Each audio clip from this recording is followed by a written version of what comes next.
Amaravati ring road చుట్టూ hitech city కట్టాలని task force committee ఒకటి నివేదిక ఇచ్చిందట. అరే బాబు, ఆలు లేదు చూలు లేదు, కొడుకు పేరు సోమలింగంలాగా ఉన్న ఫ్లాట్లనే ముళ్ళ కంపలకు తీసేందుకు అయిన ఖర్చే 33 కోట్లు అని పెద్ద మేధావులకు ప్రకటించి ఆ డబ్బులు ఇచ్చేశారు కదా. ఇప్పుడు ఢిల్లీకి వెళ్ళి ముఖ్యమంత్రి గారు 79,000 కోట్ల వరకు ఖర్చు అవుతుంది మాకు రాజధానికి, మాకు ఈసారి ఇచ్చే నిధులు గ్రాంట్గా ఇవ్వండి, ఏందో పెద్ద తేడా ఏందో మరి అప్పులకి గ్రాంట్లకి, మమ్మల్ని ఆదుకోండి అంటే వాళ్ళు సానుకూలంగా స్పందించారంట. పోలవరానికి కూడా నిధులు కేటాయించారంట. పోలవరం గురించి చంద్రబాబు నాయుడు గారు అడగాల్సిన అవసరం లేదు, ఎందుకంటే పోలవరం జాతీయ ప్రాజెక్టు, కేంద్ర ప్రభుత్వమే కట్టాలి ఆ డబ్బులన్నీ కూడా. పైగా వాళ్ళు ప్రతి బడ్జెట్కి ముందు మన మంచి ప్రభుత్వానికి హామీ ఇస్తూ ఉంది కదా, మనం కూడా పెద్ద పెద్ద అక్షరాలతో వేసుకున్నాం కదా. ఏది పోలవరాన్ని నిర్మించి ఇచ్చే బాధ్యత మాది అని కేంద్రం కూడా ఒప్పుకున్నది, అంతకుముందు ఒప్పుకున్నట్టు.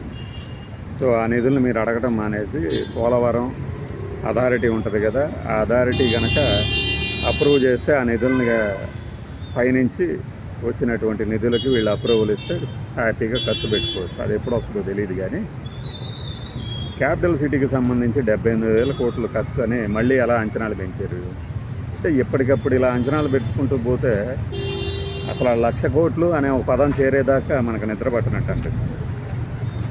బహుశా ఇందుకేనేమో ఏ పని చేయకుండా ఆపేశారు, ఎందుకంటే ఇది గత 5 ఏళ్ళు ఆ పనులు చేస్తే డబ్బులు ఖర్చు అవుతాయి. డబ్బులు ఖర్చు అయిన తర్వాత డెడ్ ఇన్వెస్ట్మెంట్గా మారిపోయింది. అది మారిపోలేదు అని ఎవరైనా అంటే మరి ఇప్పుడు 13-14 నెలలు అవుతున్నా ఇంకా ఎందుకు సెల్ఫ్ ఫైనాన్స్ ప్రాజెక్ట్ తాలూకు రిజల్ట్ రావట్లేదు? ఎప్పుడు వస్తాయి? 2047కి వస్తాయి రిజల్ట్స్. అవి 79,000 కోట్లు ఒక క్యాపిటల్ సిటీ కోసమని ఆల్రెడీ మనం వరల్డ్ బ్యాంక్ నుంచి తీసుకున్నాం, ఏషియన్ డెవలప్మెంట్ బ్యాంకు, హడ్కో నుంచి తీసుకున్నాము, అంతకుముందు తీసుకున్న వాటికి వాయిదాలు కట్టలేక చేస్తున్నాము. ఈ భారం అంతా ప్రతి ప్రభుత్వం ఎందుకు భరిస్తుంది? మీ ప్రాధాన్యాల ప్రకారం మీరు నిర్మించి, మీరు డిజైన్ చేసి, మీరు ప్లాన్ వేసి మళ్ళీ సింగపూర్కి వెళ్ళి సాధ్యాసాధ్యాలు డిజైనింగ్ గురించి తెలుసుకొని వస్తారు. మళ్ళీ దీన్ని ఎవరు గుర్తించరు. జ్ఞాపక శక్తి లేని వాళ్ళు ప్రజలు అనుకుంటారన్నమాట. మీరు ఈశ్వరన్ దగ్గర డిజైన్ తీసుకున్నారు, ఫ్రీగా ఇచ్చారన్నారు, తర్వాత నార్మల్ సిస్టర్ అన్నారు, రకరకాల పేర్లన్నీ చెప్పి మళ్ళీ బోస్టన్ కన్సల్టింగ్ గ్రూప్ అంటారు, రకరకాల పేర్లు చెప్తూ మళ్ళీ సింగపూర్కి వెళ్ళి 4 రోజులు ఏదో అధ్యయనం చేస్తారట, ఏమో తెచ్చుకుంటారట. ఇన్ని చేసి మళ్ళీ కేంద్రమేమో ఆదుకోవాలంటారు, సెల్ఫ్ ఫైనాన్స్ ప్రాజెక్ట్ పేరు అంటారు. ఇవన్నీ అమరావతి రాజధాని కాదు అనడం కాదు, వీళ్ళు ఎంత సంక్లిష్టంగా చేస్తున్నారు ఈ ప్రక్రియని అనేది. ఒకవైపు అప్పులు ఇచ్చేవాళ్ళు ఎలా తీరుస్తారు అని అడిగినప్పుడు మాకు ఇటు పక్కల డెవలప్ అవుతాయి ల్యాండ్స్, డెవలప్ అయిన ల్యాండ్స్ ఆ రేటు ప్రకారం మా దగ్గర మేము పూలింగ్ ద్వారా తీసుకున్నాం కాబట్టి మేము వాటిలో కొంత భాగం అమ్మి మేము వాయిదాలు అప్పు తీర్చగలము అనేది ఒక భరోసా ఇచ్చారు. అప్పుడు అంటే ఎలా తీరుస్తారంటే ఇలా తీరుస్తామని చెప్పి. అది జరగనప్పుడు ఇది ఎలా జరుగుతుంది? మనకి క్వాంటమ్ సిటీ పేరుతో ఒక కార్పొరేషన్ కూడా ఏర్పాటు చేశారట. క్వాంటమ్ వ్యాలీ, క్వాంటమ్ కంప్యూటింగ్ అనే సిస్టము ఇంతవరకు 2 ఉన్నాయి ప్రపంచంలో నాకు తెలిసి. నేను ఈ పదం విన్న దగ్గర నుంచి ప్రతిరోజు సెర్చ్ చేస్తూనే ఉన్నా. ఇప్పటికి నాకు అర్థమైంది అవి క్యూబిక్ ఏదో ఆ పదం కూడా మర్చిపోయాను. 1 million queries at a time ఇవ్వగల ఒక సూపర్ కంప్యూటర్, అది 15 అడుగుల ఎత్తులో ఉంటుంది. ఇవి మనకి కనపడుతున్నాయి, అర్థం కావడానికే చాలా కష్టంగా ఉంది. అలాంటి వ్యాలీ పెడుతున్నాము అంటే ఆ టెక్నాలజీని అర్థం చేసుకుని వాడుకునేది ఎవరు అక్కడ? సరే, ఇవన్నీ అభివృద్ధి నిరోధకులు చెప్పే మాటలు అంటారులే, కానీ సామాన్యుడికి అర్థం కానటువంటి పురోగతి ఇప్పుడు సెల్ ఫోన్ అంటే దానిలో ఏ టెక్నాలజీ ఉందనేది ఎవరికి అవసరం లేదు, వాడకం తెలిస్తే చాలు కదా. అలానే ఈ gig economy, circular economy, quantum computing, silicon వ్యాలీలు, ఇవన్నీ పదాలు అద్భుతంగా కనపడతా ఉంటాయి. ఇప్పుడు టాటా సన్స్ చంద్రశేఖరన్ గారు వచ్చేసి నిన్న ఢిల్లీలో అసలు చంద్రబాబు గారికి ఉన్నటువంటి గుడ్ విల్తో పెట్టుబడుల ప్రవాహం వచ్చేసింది సార్. మరి మీరు ఎందుకు ఇంతవరకు టీసీఎస్ సెంటర్ పెట్టలేదు వైజాగ్లో చెప్పండి?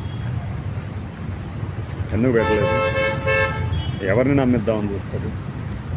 రతన్ టాటా గారు చనిపోయిన రోజు ఇలా అంటే దానికి ముందు ట్వీట్ చేశాడు లోకేష్ గారు, టీసీఎస్ వస్తుంది, ఇక ఒప్పందం కుదుర్చుకున్నాం 10,000 మంది ఉద్యోగులతో అని. ఏది ఇంతవరకు ఏది మరి? ల్యాండింగ్ ఎందుకు అవ్వాలా? మీకు ఫ్రీగా ఇచ్చేస్తున్నారు కదా ల్యాండ్, అయినా ఎందుకు అవ్వాలా? దాని గురించి మాట్లాడకుండా మీరు గుడ్ విల్ గురించి మాట్లాడతారా? ఇక్కడ మాకు గుడ్ విల్ నమస్కారాలు కాదు కావాల్సింది.